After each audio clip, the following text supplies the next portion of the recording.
you doing, Ray? Good. How are you?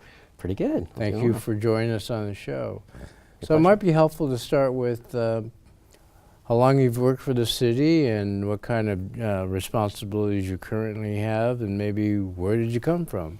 Okay. Before Well, the city. I've been with the city 12 months now. 2 weeks ago is my 12-month anniversary. Wow. Congratulations. Thank you. It's been fun. I'm the GIS administrator, the Geographic Information Systems administrator for the city. And I've been in Monterey County for about 20 years now, working in various areas, but my last position was at the Monterey Peninsula Water Management District as their GIS specialist over there. And so Okay. working in water, now working in cities. So. Right. Let's translate what GIS means to the public. Sure. Viewers. What does that system look like? How does one use it, at least in the government, and your different departments of the city? How might they, utilize that information? Well, Geographic Information Systems, or GIS, is a suite of software and hardware and data that you can use. I guess the best way to describe it is it's like Google Maps. And so for most people who have used any sort of navigation software on their phone from getting from point A to point B, that's essentially what GIS is. So taking data and using it as a location-based information so that you can do analysis. And not just for finding the, the closest pizza place, but also other things. So looking at infrastructure, looking at trends, doing predictive modeling. So most cities and agencies collect a lot of data. It's disparate data, and this is a way to bring it in, sort of like a mashup for all the techie kids out there, so that you can look at trends, you can analyze problems in different ways. And it's really about visualizing these complex data sets and allowing the users to kind of get that aha moment when they layer it together. So in a sense, that's a very broad brush of what GIS is about, but it touches all different business verticals and all different departments at the city. So it's utilized in crime, it's utilized in planning, public works, asset management, finance, you name it, even libraries and parks. So we do all sorts of analysis of data for the various departments and staff. Is it a system that's still getting built, or is it a system that is built and you're just increasing the efficiency and effectiveness of the system? So the city has had GIS for a while. It was one of the first adopters. The level of capacity was limited for a number of reasons. And so before I got here, and I think with kind of your initiative, was to revitalize that and spool up or scale up the capabilities of GIS at the city. And so for the past year, my division within the Public Works Department has been working on that, reaching out to the various departments, reaching out to outside community groups to find out what they want, what do they want to see, what kind of data do they need, interpreted analysis.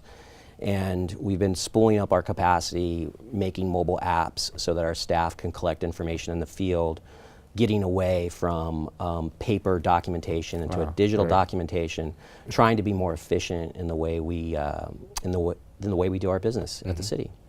So is some of that information now available to the public? And if it is, how is it available, and how do they source it? So our first, I guess, push of information out there is through the city's map gallery. Okay. And so we've taken a lot of important data sets that have been prioritized, and we've made that information available to folks, not only to download, but they can, if you're a developer or another GIS division somewhere else, you can actually make a direct connection and pull that right into your mobile application. But it also has maps available for you. So if you want to look at some of the information, walkability within the city, sidewalks, trees, some of the planning zones, you want to know what council district you're in, all of those things that we get questions about, we're trying to put that information out there. So for right now, that's our first piece of information that we are making publicly available. We have some other tool sets that we'll make available as time goes on, and we're hoping that we can get some feedback and get some more suggestions from the public on what we should put out there. So that's through the city's website? That is through our current website. That's correct, yes. All right. So one of the projects you've been involved with and you've led is the What Works Cities, Yes. which is sponsored by the Bloomberg philanthropic arm of that company. Oh. And the cities are a priority for Bloomberg, since he was the mayor of New York, you know, for many, many years. And it seems like he's just committed to the urban fabric and how cities can make things happen and make changes. So What Works Cities, we participated in, the city did. Can you tell us a little bit more about, you know, what that involves in terms of the city and a move towards, I think, what we call open data, which is like a geek for many people, but something that's very important and something that's an asset the city possesses. Yeah, so the Bloomberg Foundation, Bloomberg Philanthropies reached out, or we reached out to them as part of this program, and it's a big umbrella, nonprofit umbrella, and What Works Cities is a small part of that they do, and it's really about making or providing cities with information and training and building capacity so they can be more efficient and effective. And we started that process. We submitted an application. We were accepted to be part of this granting process and 6-month engagement. What they did is they came out and they interviewed staff, the department directors, and had an intensive question-answer session to decide what part of the What Works City model we could focus on, and what they found is that we were a little bit deficient, or we were deficient in open data, and so that we would work on that. So the first 6 months was about talking with staff and talking with our directors and having public outreach and seeing what they wanted or what they needed. And what we found from that process is that there's a number of silos where data and information is just kept there and it's not shared across the system. Okay, right. And so from all of those interviews and that data gathering, we put together a committee and we drafted up some language for open data policy that would guide us as we tried to get better at being more transparent. And we went to the city council and they passed it unanimously, and we are now working on the second phase, which is this open data portal. So I think most people are saying, well what is this? What's open data? What does that mean? Right. And I think one of the good questions is, or a statement that came out of one of our community members is like, well, we're already open. We already have our data. It's, you know, it's available to anyone. And that is true. As a California city, Right. we're responsible for, are required to give out our information. We can't be secretive about Right. it unless it's privacy data. But so I think the way of talking about it is opening up our data, making it more readily available to folks. And Okay. that is not only the public, but also staff. So we have to understand that there's a lot of staff working on various projects, and there may be overlap and folks don't even know that, or there may be a synergy of projects that they can utilize the information to be more effective in their own individual projects. So this process is about transparency. This process is about analyzing information so that there can be more public engagement. But it's Right. also about our own staff having access to the information, easy access to the information, so they can be more effective in the way they do their job when they come here Monday through Friday. So Right. that's the overall goal of what open data is about. So what might be a subset or a category for open data? Is it budget? Is it crime statistics? Is it, variances that have been approved for development? Is it code enforcement, violations? What is the actual data that we're talking about? Yes. Okay. It's all of that. And Okay. so now obviously we can't just push it all out there Right. all at once, and we have prioritized and focused some of our data releases. Some of the information that's on that map gallery that I just mentioned is available. That's available to the public. Will also be in this open data portal. So it'll be a kind of a one site where you can go and do a search and find all the information that you want. But yes, it spans all the departments. And so through some of our interviews and public outreach, from the public standpoint or the public side, what we found the three most important data sets that they want to see is they want more information about crime in their neighborhood. They want to know what's going on. Right.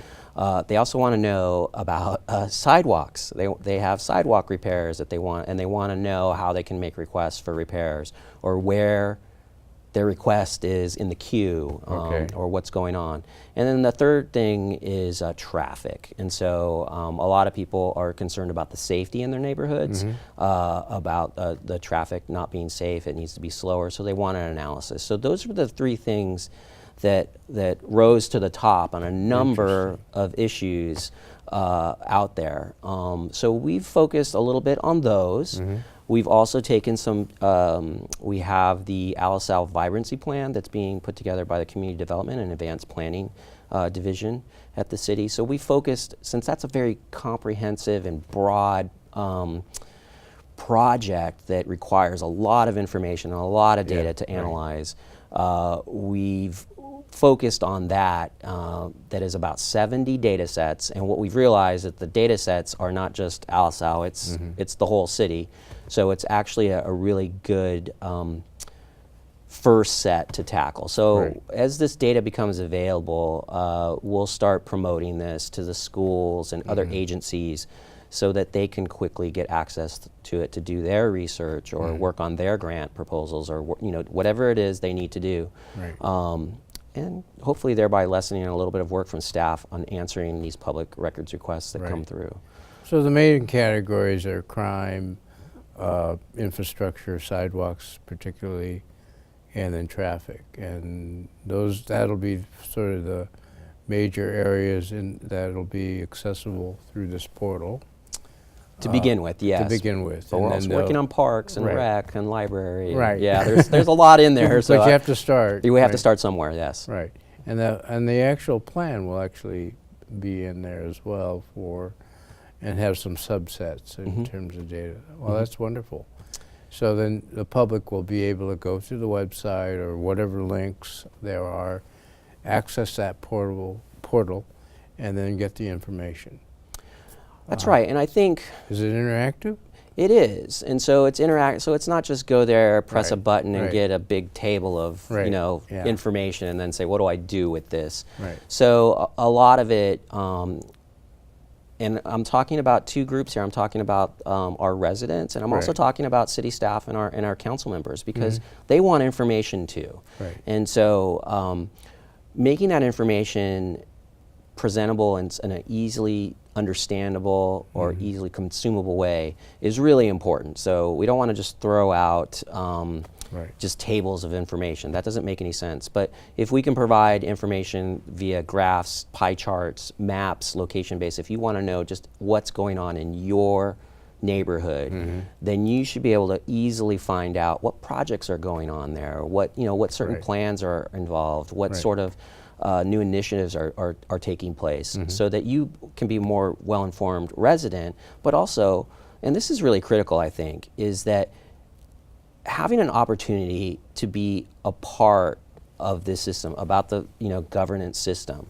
So all of us here at the city, our boss are the residents. That's who we are trying to serve. And so having them give us direction on what their priorities are, or what their interests are, is really important. They do that through their council member, but we can also get direct feedback from them. And having this information out there makes them more well-informed, but also gives them an idea of how we are performing ourselves. And so it's another check for us to say, you're doing a good job, or you're not doing a good job, whatever the case may be. So I think it's that other word, Eric, besides transparency, which we hear about, it's the accountability part. That's correct. Yeah. Here's what we were doing, and this is the information that shows you what we're doing, basically. And I think the public's interested. They, Yes. they are. They want to know, what are you doing about crime? You know, what are you doing about after-school programs? Right. What are you doing about fixing this or that? What Right. you know, what's going on with this new construction, or you know, you've got this area blocked off. What's going on there? Right. So the public, and there's a whole, you know, we have residents, we have the business community. So I mean, I don't want to leave them out either. There's Right. you know, ample support from the business community who wants information about the city so that they can make effective business decisions. Where do I put a new shop? You know, is this is this an appropriately zoned area? All of the things that businesses need to make critical decisions to be a profitable business. I think that's important too. So I mean, we want to talk about residents, and we want to talk about business. We want to talk about making sure that we have really sound economic development, and we can help with that by providing information and making it available to the community. So Right. that's important too. So this is great. I mean, we have What Works Cities. We have an open data policy. We're now executing that policy, That's correct. implementing, you know, starting with a portal, very confined at this point, but soon to have a lot more information readily available, almost anything the city does eventually, to the public, and they'll be able to be interactive with it. It'll be timely, it'll be up to date in terms of the information, and they can customize it to their own neighborhood and block. That's right. I mean, and I think we have to meet all those goals Right. if we want to be effective. Right. And so Right. it's not pie in the sky. That is what we're shooting for. Right. That's not the high bar. That's actually the low. That's what Exactly. we have to meet that. And Right. so. Yeah. And I think Bloomberg has done a fantastic job. You know, we recognize the pillars in which they kind of have guided us and steered us along. You know, they have kind of the mantra of commit, measure, take stock, act. Right. Right. And so, and to do that, to be effective in government, data is a part of that, and being able to take stock of that and then act on those decisions, having data-driven decisions, Right. is critical for government. Right. Being efficient, you know, we have limited resources, and if we want to be more effective, we have to be more efficient. Right.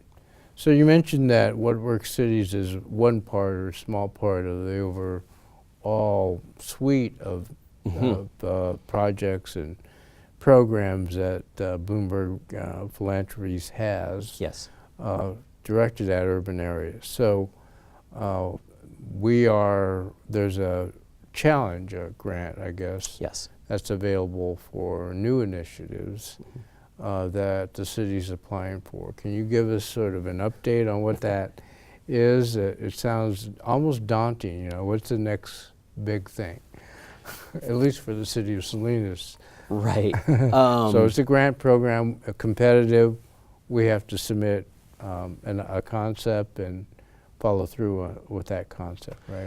I have a plan for it. Right, and so I don't want to get too ahead of ourselves because No, we're no. right in the process of doing that. But yeah, Right. so this is the Mayor's Challenge is what this is termed, and we were chosen as one of 300 cities to participate in this. So there's a lot of folks who are interested, and it's about coming forward with an idea, an innovative idea, in which you can actually have a significant effect on a large portion of your residents, and being able to scale that up. So it's not only just an idea for the city of Salinas, it would be something that could be applied to all the cities in the United States or even internationally. Okay. So what might, if we're successful, the city's successful, what might that look like in terms of the first, second, or third stage? There's like usually you're awarded, you get to define your concept and really come up with a workable plan, and then you have to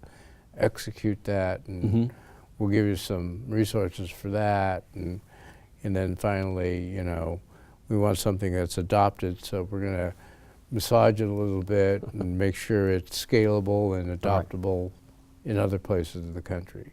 Right. So what does that mean in terms of potential resource for the city if we're successful? When we're successful. When we're successful, yes, of course. Well, I mean, crime is not, you know, I mean, crime is everywhere, right? Right, And so There's every community is looking at new and effective ways to reduce the amount of crime, especially among our youth. And so I think, if any of this, as far as what does it mean if we're awarded, I think if we can make a contribution in this very complicated, very difficult area, I think that'll put Salinas on the map as being one of the cities, and it'll show how other cities, how they can go about serving their residents in the best way possible. So, being a leader, not only regionally, but in all avenues for public service is, I think, important. So all of us could probably go into the private industry and probably do very well. Right. But there are a lot of folks at staff who really feel committed to making a difference in this community. Right. And we want to make a difference in this community. And so, and not just us, it's, for all of California or all of the United States. So I think it's important that when you kind of reach high, that you spread that news, or you provide that method to others so that they can be successful as well. Right. So, we've been changing as a city to just providing services to also looking at how to solve really complex problems. Yes. And that's where the innovation, the creativity, the connecting of new ideas, new partnerships, new thought patterns happen, so it seems like there's been a trend the last 5, 6, 7 years about cities becoming smart or smarter, right? Smarter, yeah. So in terms of Bloomberg and what we've done so far as a city and the mayor's challenge, where do you see, from your point of view, because you're in the tech area all the time, what does it mean to be smart? And is the city moving along that pathway, or is that something that's so amorphous we don't really, it's not really definable, and maybe that's just something for somebody coined one day and decided, we're smart, so we're now going to be smart cities, or maybe that was a vendor who did that and said, hey. A marketing technique. Right, yeah. Right.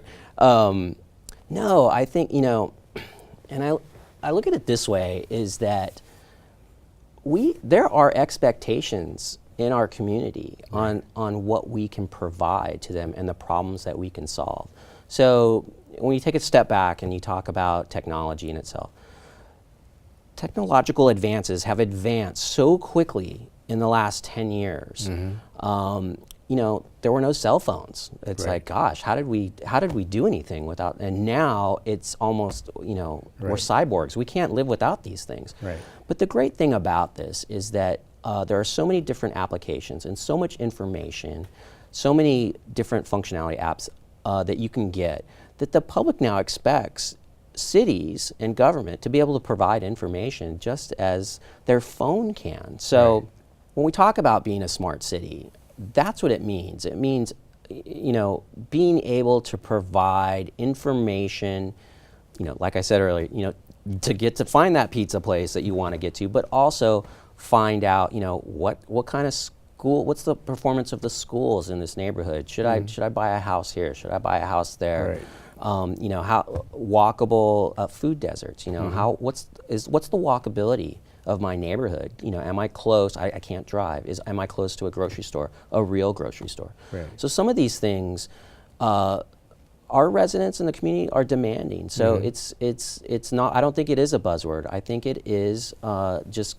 This is now the baseline in which we need to perform at, and so we are moving in the right direction. We are bringing in new tool sets. We are providing additional training to staff to get them up to speed so that they can be more efficient in providing this information to our community. But then also just governance. Right. So, it's difficult, right? Governance is hard. And there's a lot of different things that pull us in different ways. So having the information readily available so that we can determine what the problem is and make effective action is really critical for us because we have so many things going on. So, so being a smarter city it will be a challenge, but we're already on our way. And I think we have a community that demands it, and I think we can reach our goal there and meet those asks from our Right. community. Well, that's great. So one of the things that it would be important to hear from you as a leader in our city in terms of innovation, creativity, different applications of how technology might help our citizens. Is there kind of a couple of key messages that you would want to leave the public with in terms of what we're trying to do to be more relevant, to make improve their quality of life, in the city of Salinas? I think community input is critical. Yeah. I understand that people are busy, they work all day, and some folks work 2 jobs. Right. Right, and so the time is limited, so they can't always come to any of the events or council meetings or anything like that. But a lot of times, just providing input or suggestions on what they want and what they need goes a long way. Even if it's a 2 or 3 sentence, I would really like to be able to find out X, Y, and Z. I would really like this to happen. Right. And that gives us a way to prioritize some of the many things that we're doing, because we know that there's someone out there who's looking for that. So, It appears community engagement is more the sport of going to where the community is right, than having them right, send out our regular notice, which is show up at the meeting, right, at our place, Right. at our time, right? right, So meaningful engagement requires that we go to their comfortable environment at a time when it's comfortable for them.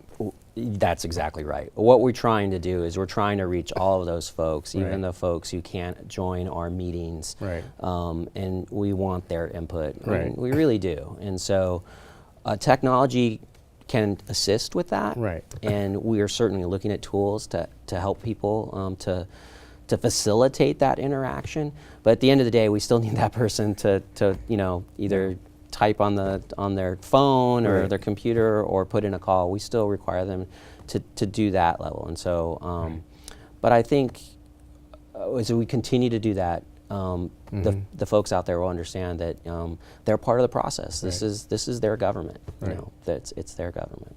Well, this is very enlightening, Eric. I mean, most people don't know and realize how much the city really is looking at using innovation and creativity and the technology that results from that in a way that can improve their quality of life, as well as give them some basic needs that they expect from the city, including maybe some really critical innovation in terms of problem solving. Like if we can scale up and make a difference on the prevention intervention side of crime before it becomes a crime, I mean, what better way to show results and really improve the safety and health of the community.